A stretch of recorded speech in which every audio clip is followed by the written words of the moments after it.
कल हमने पढ़ा था, कौन क्या क्या पढ़ा था कल?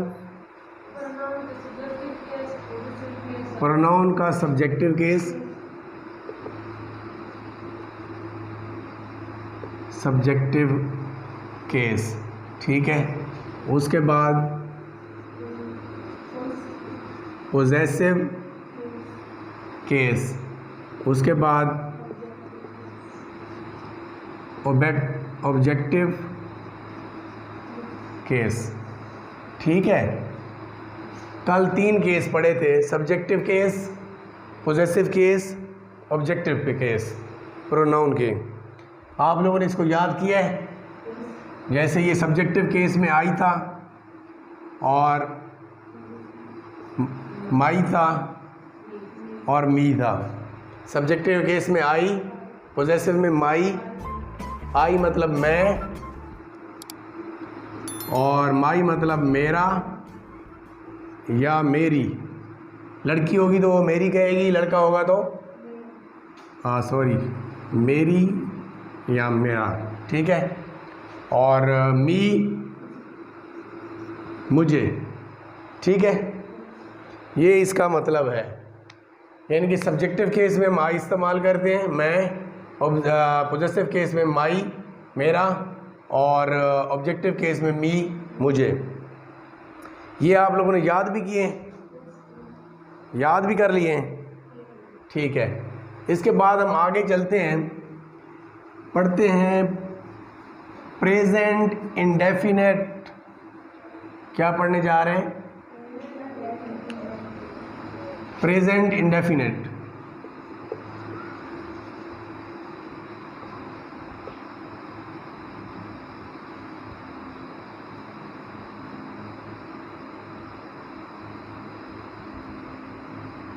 प्रेजेंट इंडेफिनेट, इसके सिंपल सेंटेंस, ठीक है। प्रेजेंट इंडेफिनेट के सिंपल सेंटेंस। ये प्रेजेंट इंडेफिनेट जो है, इसमें क्या होता है, रूटीन होती है। हमारी जो रोज़ाना की क्या होती है, रूटीन होती है। हम जो काम भी करते हैं कि मैं सुबह सवेरे उठता हूँ, मैं नमाज़ पढ़ता हूँ, मैं नाश्ता करता हूँ, मैं चाय पीता हूँ, मैं स्कूल जाने की तैयारी करता हूँ, मैं किताब पढ़ता हूँ, मैं कुरान की तिलावत करता हूँ, ठीक है। इस तरीके से क्या है कि ये हमारी डेली रूटीन है। तो प्रेजेंट इंडेफिनेट में क्या होता है कि सिर्फ डेली रूटीन ही बताई जाती है। यहाँ पे हम सिंपल सेंटेंस करने जा रहे हैं। अफर्मेटिव या मुस्बत, या पॉजिटिव या अफर्मेटिव या सिंपल इनको कहते हैं। 3 तरीके से हम इनको पढ़ सकते हैं या बोल सकते हैं कि ये कौन से सेंटेंस हैं। प्रेजेंट इंडेफिनेट क्या है कि इसमें डेली की रूटीन बताई जाती है कि मैं क्या करता हूँ, आप क्या करते हैं, वो क्या करता है। आप जो डेली रूटीन में जो बातें कर रहे हैं, आपस में बातें कर रहे हैं, डेली रूटीन का काम बता रहे हैं एक दूसरे को, तो वो क्या होता है, प्रेजेंट इंडेफिनेट। तो मैं कुछ सेंटेंस आपको बताने जा रहा हूँ। क्या होगा कि आपने उनको याद करना है, समझना है, और कल यहाँ आकर खड़े होकर आपने अपनी डेली रूटीन बतानी है, ठीक है। तो मैं आपको कुछ फॉर्म ऑफ वर्ब बता देता हूँ। प्रोनाउन और नाउन के बारे में हमने पढ़ लिया था। उसके बाद थोड़ा सा वर्ब के बारे में भी आपको ओवरव्यू दे देता हूँ कि वर्ब क्या होता है। प्रोनाउन का ये था कि किसी भी नाउन की जगह पे जो इस्तेमाल होता है वो क्या कहलाता है, प्रोनाउन। नाउन को हम एक बार इस्तेमाल करने के बाद उसकी जगह पर प्रोनाउन इस्तेमाल करते हैं। कौन कौन से प्रोनाउन इस्तेमाल करते हैं? I, we, you, he, she, it, they.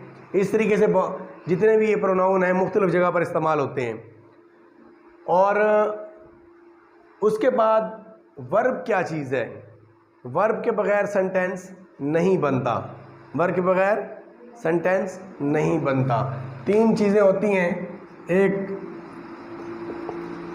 Subject है और एक ऑब्जेक्ट है।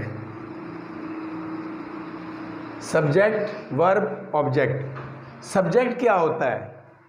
आपने समझना ये है कि सब्जेक्ट क्या होता है। सबसे पहले तो आपने ये समझना है कि ये 3 चीज़ें हैं, इनका क्या क्या काम है। तो सब्जेक्ट क्या होता है, कोई बताएगा? किसी को पता है? जी हमजा। काम करने वाला। सब्जेक्ट क्या होता है? जो हम सेंटेंस लिखने जा रहे हैं, सब्जेक्ट का मतलब होता है काम करने वाला। जैसे मैं कहता हूँ मैं सुबह सवेरे उठता हूँ, तो मैंने क्या काम किया? सुबह उठने का काम किया है, तो मैं इसमें सब्जेक्ट हूँ।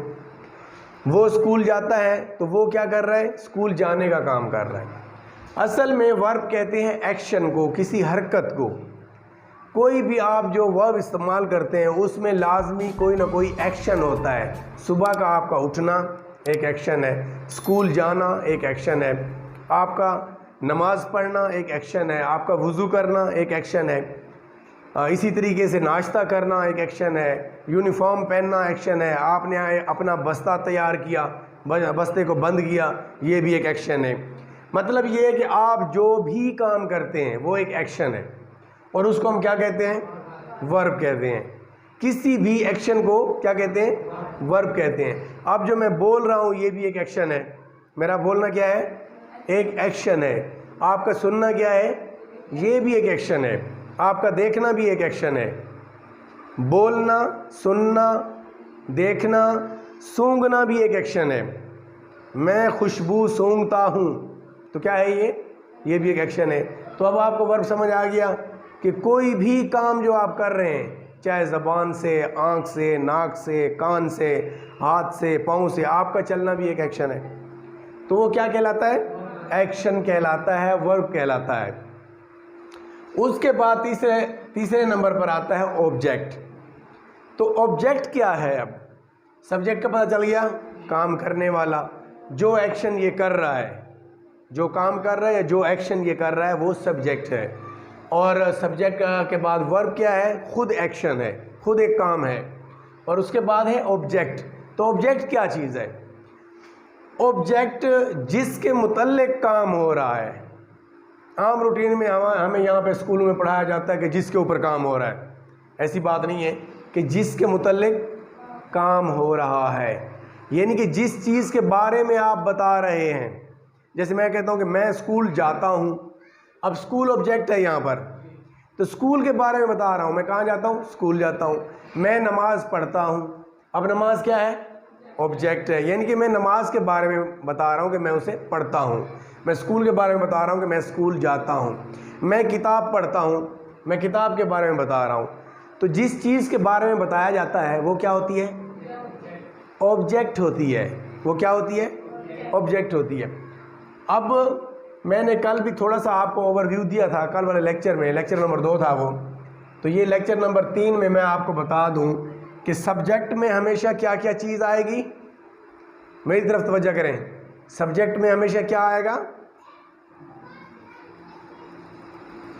नाउन आएगा या प्रोनाउन आएगा।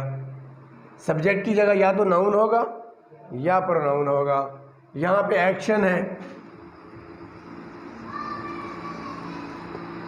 वर्ब क्या है? एक्शन है। और ऑब्जेक्ट में क्या होगा? ऑब्जेक्ट में भी सेम यही चीज़ होगी, नाउन या प्रोनाउन। अब आपने यहाँ पे कंफ्यूज नहीं होना कि यार ये ऑब्जेक्ट क्या चीज़ है। सब्जेक्ट का तो आपको पता है कि यहाँ पे हम नाउन भी इस्तेमाल करते हैं और प्रोनाउन भी इस्तेमाल करते हैं, ठीक है। इसी तरीके से वर्ब की जगह क्या आता है? एक्शन। कोई भी आप एक्शन लगाएंगे यहाँ पे, वर्ब की फॉर्म पहली फॉर्म लगाएंगे हम प्रेजेंट इंडेफिनिट में। इसके बाद ऑब्जेक्ट क्या है? या तो नाउन होगा या प्रोनाउन होगा। कल आपको मैंने एग्जांपल भी दी थी कि सब्जेक्ट भी हमेशा या नाउन होता है या प्रोनाउन होता है, और ऑब्जेक्ट भी हमेशा या तो नाउन होगा या प्रोनाउन होगा।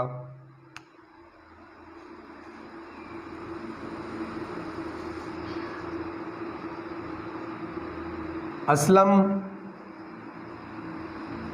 बीट मी, सब्जेक्ट में क्या होगा? नाउन होगा या प्रोनाउन होगा। यहाँ पे क्या है? ये नाउन है। क्या है?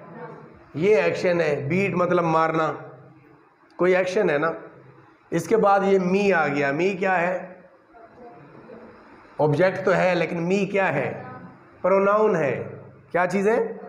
प्रोनाउन है, ये आई की ऑब्जेक्टिव केस है, आई का ऑब्जेक्टिव केस है। अब आपने यहाँ पर देखा असलम नाउन है, ये एक्शन है, ये जैसे कल मैंने इसको स्विच किया था, अब मैं यहाँ पे प्रोनाउन लगाया है, वहाँ पे नाउन लगाया है। अब मैं इसको स्विच कर देता हूँ,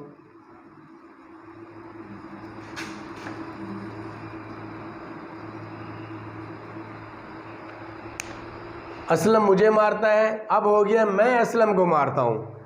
अब आपकी ये जो देखें कि नाउन या प्रोनाउन, नाउन या प्रोनाउन दोनों में से एक कोई होगा।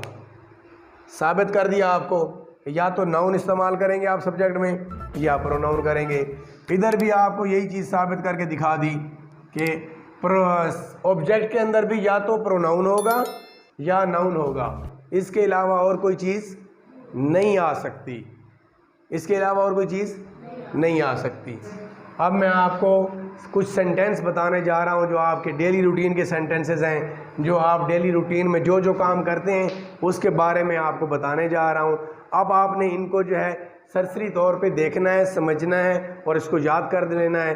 कल इंशाअल्लाह हम इसकी प्रैक्टिस करेंगे। यहाँ पे आप खड़े होके ये आप बोलेंगे, मैं आपसे आपकी डेली रूटीन के बारे में पूछूंगा कि what about your daily routine. आप बताएंगे I get up early in the morning, मैं सुबह सवेरे उठता हूँ, ठीक है। उसके बाद आई गो टू बाथरूम, मैं बाथरूम जाता हूँ। देन आई टेक अब्लोशन, मैं वुज़ू करता हूँ। एंड देन आई ऑफर फजर प्रेयर, फिर मैं सुबह की नमाज़ पढ़ता हूँ। Then I take shower, then I take shower, मैं नहाता हूँ। And then I take my breakfast, मैं अपना नाश्ता करता हूँ। And then I take tea, फिर मैं देन आई टेक टी, फिर मैं अपनी चाय पीता हूँ, फिर मैं चाय पीता हूँ, आई टेक टी। तो इस तरीके से ये आपकी डेली रूटीन के 7 सेंटेंसेस हैं। आपने इनको याद कर लेना है, रट्टा नहीं लगाना, समझ के सिर्फ आपने ये फॉर्म ऑफ वर्ब जो है ये देखिए 1 2 3 4 जगह पर टेक इस्तेमाल हुई है। फिर एक ऑफ़र है नमाज अदा करना, गो जाना है, फिर गेटअप सुबह जो उठने का अमल है उसको गेटअप कहते हैं। तो इस तरीके से ये आपकी फॉर्म ऑफ वर्ब भी याद हो जाएंगी। ये आपके ऑब्जेक्ट हैं और ये आपके सब्जेक्ट हैं। वो सारा सब्जेक्ट जो क्या है वो हमने फर्स्ट पर्सन सिंगुलर यूज़ किया है। इस तरीके से आप डेली रूटीन के ये 7 सेंटेंस याद कर लेंगे तो क्या होगा को आप हल्का फुल्का, तीसरा लेक्चर है आज हमारा, अब हम कल चौथा दिन होगा तो हम ये 7 सेंटेंस बोलने लगेंगे। हमारी इंग्लिश बोलने का अमल शुरू हो चुका है। इस तरीके से हम इंग्लिश बोलना शुरू कर देंगे। प्रेजेंट इंडेफिनिट के ये सेंटेंस हैं, सिंपल या अफर्मेटिव या पॉजिटिव जो भी आप कह लें। इसके बाद हम आहिस्ता आहिस्ता बढ़ते जाएंगे। सबसे पहले तो हम फर्स्ट पर्सन के बारे में सेंटेंसेस बनाएंगे, उसके बाद सेकंड पर्सन के बारे में बनाएंगे, फिर थर्ड पर्सन प्लूरल बनाएंगे। चूँकि इनके साथ एस का इजाफा नहीं होता इसलिए इन सब के साथ पहले ये अमल इनका कर लेंगे। और ये सेंटेंसेस जब आप समझ लेंगे तो आपके लिए बोलना आसान हो जाएगा। आपके लिए बोलना, इंग्लिश बोलना स्टार्ट कर देंगे आप, और इंशाअल्लाह हफ्ते के अंदर 10 दिन के अंदर आप ऐसा फील करेंगे कि काफ़ी हद तक आप फ्लुएंटली, कॉन्फिडेंटली इंग्लिश आपने बोलना शुरू कर दिए। इसलिए मैं आपको डेली रूटीन वाले सेंटेंस बताता जाऊंगा जो ज़्यादा से ज़्यादा इस्तेमाल होते हैं आपकी लाइफ में, आपकी ज़िंदगी में। इसलिए हमारे लिए इंग्लिश बोलना आसान होगा। अगर आपने मेरा चैनल सब्सक्राइब नहीं किया तो चैनल को सब्सक्राइब करें, नीचे कमेंट्स दे दें तो हम इम्प्रेशन देंगे, ताकि हर नया आने वाला लेसन है या लेक्चर है मेरा वो आपको नोटिफिकेशन मिलता रहे और आप कोई क्लास या कोई लेक्चर मिस ना करें। वस्सलाम।